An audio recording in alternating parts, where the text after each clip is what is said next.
Hey everyone, Phil from 3DP UK Tech Channel. Today's review is on the Eibos Series X Tetra AMS filament dryer. And what we're going to do is we're going to go through the unboxing, we're going to go through it in use, and we're going to take a look at some of the specs and then see some prints that we get from that and see what it brings to you. Now, anyone who knows that the Bambu Labs AMS unit doesn't come with the heated function for the AMS unit, and you would have to dry your spools individually. So this unit, it is super easy to connect up. You don't have to buy any attachments. Everything you get in the box is exactly what you need for this job. And let's take it all the way into it now and stay with me. Phil from 3DP UK. Okay, so today's review is on the Eibos Series X Tetras AMS filament dryer. This is for the Bambu Labs AMS unit. The one that I'm going to be working on today is the first generation of the AMS unit. I believe you can use it on both generations, at a version 1, version 2. So what we're going to do is we'll take a quick look over at what you get in the box and start putting the assembly together. Like I said, I'll be using this AMS unit today, and I will be adding everything from this box, which is the Eibos Series X Tetras AMS filament dryer. Now, from what I can see, it won't take too long to actually build this, so let's head on into the unboxing itself. As you can see, really nice sturdy box, plenty of foam. So the first thing out of the box is the instructions manual, and this is what we're going to be using to build this unit. I had a quick look for it earlier on, and it looks very detailed and looks like it's going to help us carry out all of the installation that we need to do. So just taking a quick look through there, it just gives you a guide on how to remove it out of the box, also what you will find once you remove it. There's also a parts list, so what I would suggest you do is check that all the parts are available before you make this change. And then there's a step-by-step guide, and there's approximately 14 steps. It also gives you a description on how to make changes to the display settings, so all your different types of temperatures and times that you can use, and the different types of filaments that you might come across. Okay, so just taking a quick look, I'm going to fast track through this part. So you've got the front cover, you've got a silicone strip, you've got the Allen key screwdriver, which you're probably only going to need to use that. You've also got 4 support frames, and you've got the acrylic baffles, so these are clearly labeled. You're going to need that to the latter part of the installation. You've also got some feet as well. You have the power module, which you're going to connect up the units to, and then you have the front screen, so each of these are independently controlled for each filament tray. So as you'll see later on in the video, that'll make sense. You also have these USB-C connections, and they're clearly labeled as well. You have your power ratings cable as well, so depending on what country you're in. And then finally you have the upper cover module, and this is going to be the part that replaces your current AMS. Also, there's some acrylic covers. So just taking a quick look over it all, everything that comes in the box, once again, it'll be a good idea to check your parts list and make sure that everything that says should be there is there, and you want to kind of do that before you start any installation, really, just so that you don't go halfway through and then find that something's missing.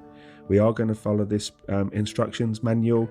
It is one of the first videos out there for this. They don't currently have a video on the installation, so we are going to use the instruction manual completely, and then at the end of it we'll see whether the actual manual works to do this. So what we're going to do now is head over to the first part of this installation, and like I say, everything in there is clearly labeled.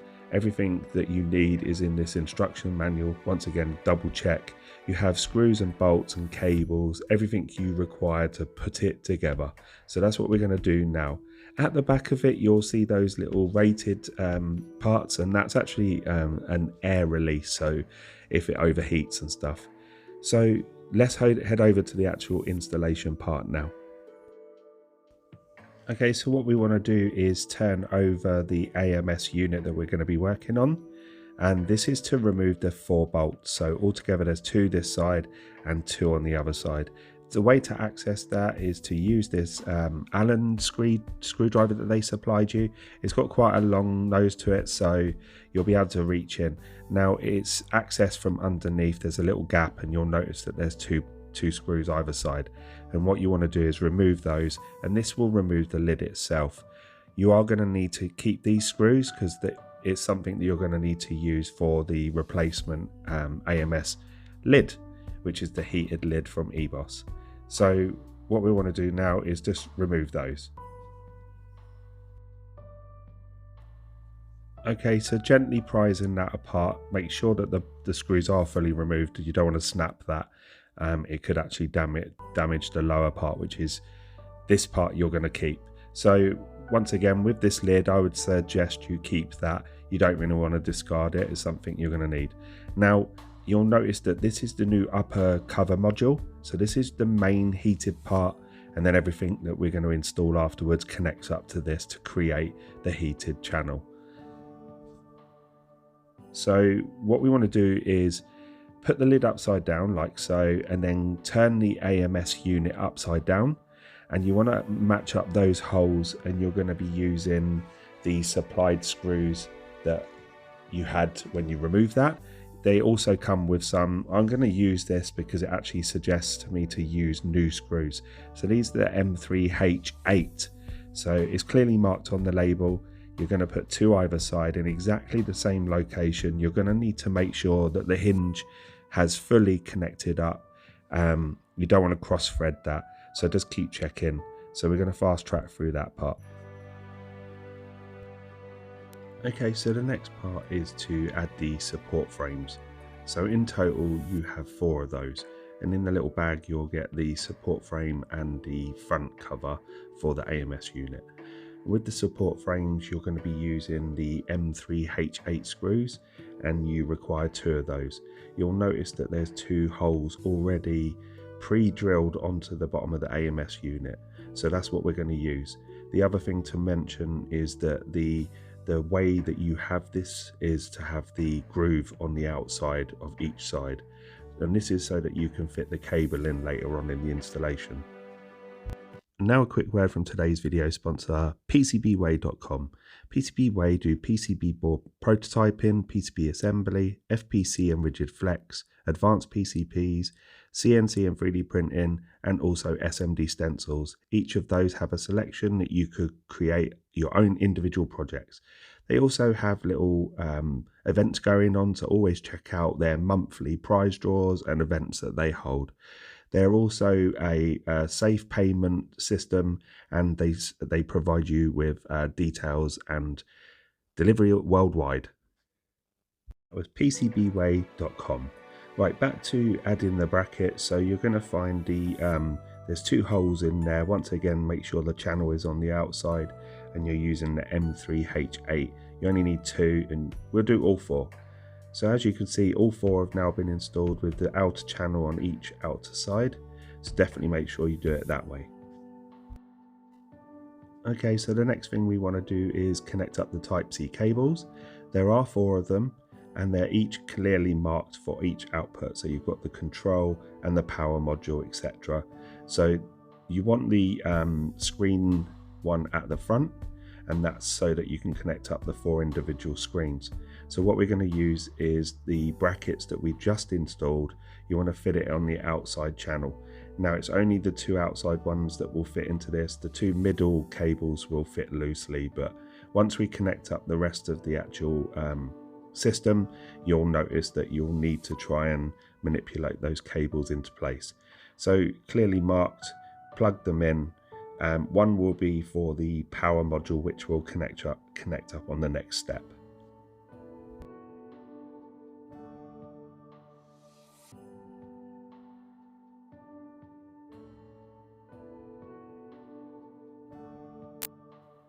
Okay, so the next step is to connect up the power module.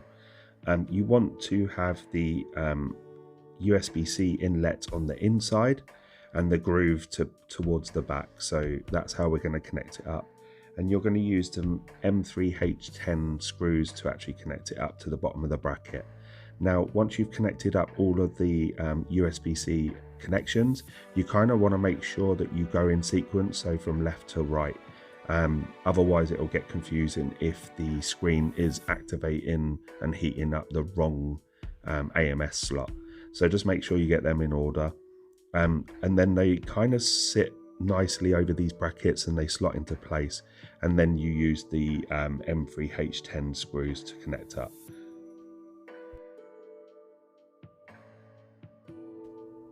So in total there are 3 M310 screws, and they're fairly obvious on the bracket itself, so you want to connect up those. So it's 3 on either side, and make sure that your cables are clear from underneath so that they don't get pinched. Okay, so the next thing we'll want to do once it's all connected is to connect up the power module cables to the unit itself as well. One side is USB-C and the other one is just a power adapting cable, so they're fairly obvious which order. Once again, go from left to right, making sure that the cables are all in sequence, as you don't want any issues with miscommunication between the panel and the power outlets. Okay, the next thing we want to grab is this screen module. Fairly obvious which direction it goes. You want the screens towards the top end. These are all on brackets, so take care, they can be quite cumbersome to do. You don't want to force that being plastic.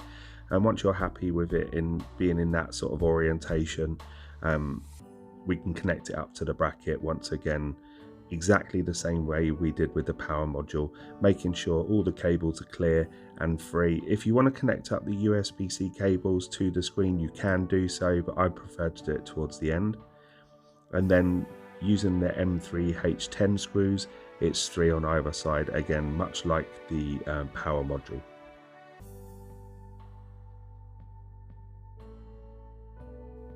Okay, so the next thing you want to do is grab the foot pads. In total there are 8. You're going to use 4 for the front and 4 for the back. We're going to put it in this sort of orientation, so you want to sort of spread them out equally.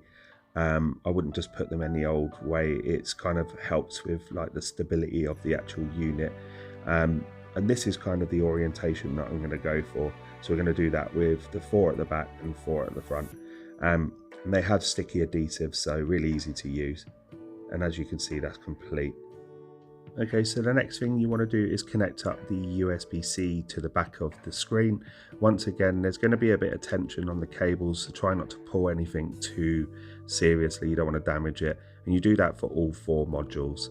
And then once you're happy, you can push the screen back so that they're kind of in this orientation. Okay, so now we want to grab the front acrylic baffle A and one of the feed baffles. There should be 4 feed baffles and 4 acrylic front baffles. Now they are clearly marked with A, B, B and C, so there should be 1A, 2 Bs and 1 C. They go in a sequence on the actual unit itself, so left is A, the 2 middle ones are B and the far right is C. Now these just clip together, and then once you've clipped them together, they actually slot over for the actual filament feed system. We're going to show that now. Okay, so just pushing that onto the feed system. The acrylic plate goes towards the front and the actual baffle feed is at the back. And as we can see now, it kind of creates like a complete sealed unit for that, so the heat doesn't affect it. Now once again, you're going to need the 2 Bs now for the middle and then the C for the far right. So once you've connected all 4, we'll go on to the next step. So this is kind of what it's going to look like once all 4 units have been connected. Once again, that just creates a seal so that the heat doesn't affect the gears. Okay, so the next step is to grab the middle acrylic plates. Now you have 2 of those. One of them will be different to the other 2. The sequence for this particular one is you want the Bs to be on the outer side and the A on the middle. They are clearly marked. I have already removed the covers, so it'll be easy to work out, but if you have any struggles, you can work it out by putting them together. So what we want to do is put those over the top of these individual bays. The next thing you want to do is grab the acrylic fixings. So you've got 3 of those in total for the back. They're fairly obvious which one's what. So the smaller one is for the rear, and the slightly larger one is for the spacers in between that's already on the AMS unit, as you could see now. These just push fit over the top. You then want to grab the acrylic spacer, and with that acrylic spacer you're going to push them straight in. This will slot into place and that will hold that into its new location. You're going to do that with all 3, and then once you've done that, that will then allow the AMS unit to be individually heated, and it won't affect the next bay, which is kind of what we're trying to do, is to have 4 individual heated bays. It also helps with saving on money as well, because you don't need to run all 4 heated chambers all the time. So now that we've connected all the acrylic spacers, this is kind of the look that you're going to go for. The brackets are holding them in place nice and easy. We now then need to grab the acrylic rear baffles. In totals there's 3, and they don't have a sequence order, so don't worry about that. What these do, it will literally lock these in place, and that then creates the lock unit for the whole of the acrylic bay, and that will keep them secure. And that's kind of what it looks like. So there we look at the completed installation of the Eibos Series X Tetras. Now, roughly 10 to 15 minutes to put aside for putting this together. Obviously it took me slightly longer, as I was explaining, and we have the digital displays. We also have the individual bays which can be heated with these heated chambers.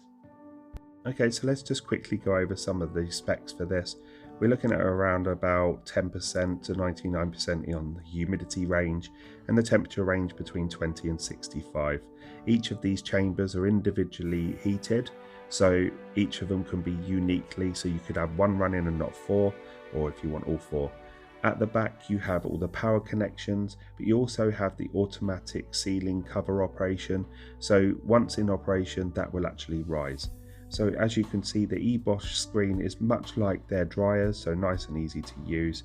You can set the temperatures, you can select what type of filament you're going to be drying, and the period of time that you're going to be drying it for. It also gives you a display on your humidity range. Okay, so now we've added the Eibos Tetras Series X to the actual Bamboo Labs X1 carbon that I have in my studio. As you can see, it doesn't take up too much real estate.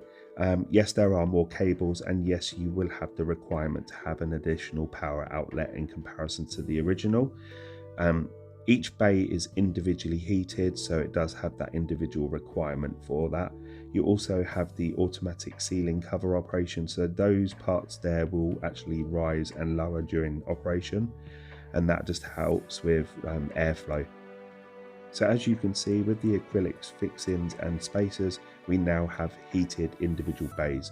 So if you choose to have 1 bay running and not 4, you can do so, and you won't have so much power draw as well. So it's always good for the environment, not having too much power being wasted. As you can see, this is the Eibos Series X Tetras attachment, nice and easy to put together. So let's check out some of the prints I've done. Now, some of these filaments haven't been used for a period of time, and I haven't sealed them, and sometimes I have issues with them, but obviously these are just some simple prints that I decided to use, and one of these was off the actual SD card on the Bamboo. We also did some multicolor as well, but I guess the tail of the tape will be a period of time to see how this affects the printer going forward. Now, with the individual displays giving me unique independence, so with the temperature checker, I just want to make sure that it's actually what the display is saying is actually what is being provided.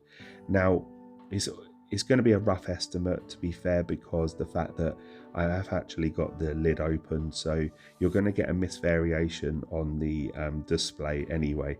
But just as a rough guide, I just wanted to see whether we are getting heat. You can feel that once the lid's been shut, it does reach temperature, but can lose that heat straight away as soon as you open it. So it's kind of just a guide. And as we come up to the screenshot of that, I'll just show that the temperature of bay 1 did actually almost match bay 1 on the the heat gun. Okay, so taking a look at the screen itself, as you can see, very easy to use. So if you press the cogwheel and then press the up and down button, that can actually make the changes. So the cogwheel will take you to the amount of time that you want to dry for, and you can make changes to that, and that will actually be preset. The other thing you can do is also change the speed of the fan from low, medium to high, and that's indicated by the flashing indicator there. You can also change the humidity at levels, which is what you're expecting it to be, and it will almost just shut down at that point. Okay, if you select the 3 lines, this can actually change the type of material you will want it to be drying. So you could actually dry different ones on each bay if you wanted to. So you've got PLA, PETG, TPU, ABS, and then you also have some save memory functions if you want to personalize one yourself. So the next one is the second stage drying mode. So with this, you can enable it or disable it. It's totally up to you. And with this, it will, once it's completed its cycle, say for instance, you did 2 hours at 50, it would go on to the second stage. So if you wanted it to start printing after that period of time, you could then do that at a different temperature just to maintain that dry. As you can see, the screens can be manipulated into different angles. I prefer to have them resting backwards because there's a little bit less stress on the actual brackets itself. As you can see from the lid, there is a notch. It's slightly off center, but if you push down the lid, it does actually perform a perfect seal. So just a final recap of what it's capable. So the drying temperatures are between 20 and 65 degrees, and your drying time range is between 30 minutes to 24 hours with a low, medium and high. So it's perfect for all your needs in terms of drying filaments. Okay, so that was the unboxing and the installation of that onto the AMS unit. You literally just take off your lid of the previous AMS unit. You can keep that, you don't need to dispose of it. If you want to go backwards and forwards between it, it's super easy to put together. The instructions were nice and clear. So above my head, as you can see, this is the full unit now, all put together. Nice and simple to use. You've seen some of the prints that we've got from that. Everything looks super clean, super brilliant. And now you have the capabilities to heat up your filaments while printing or before printing with those easy presets. Even has the memory function as well, so really like that. If you want to individually dry, you can. So each of those screens are individually drying for each unit or slot, if you want to call them that, for each slot for the filament. What I would like to look forward to in the future, if they want to adapt this or improve on this particular model, one screen might be okay, and you can just flick between each of the functions, saving on some of that real estate. But this upgrade really doesn't take up any space at all or any additional space. But for me, this has been a standout upgrade for this Bambu Labs AMS unit. And you don't have to put any effort into it. It's literally 20 minutes, as you've seen from that unboxing and build just a minute ago. So awesome job from Eibos. Don't forget to like and subscribe to my channel, 3DP UK. Thanks to today's video sponsor, PCBWay. Don't forget to like and subscribe. Take care everyone, Phil from 3DP UK, and that was the Eibos Series X Tetra AMS upgrade filament dryer. Take care everyone.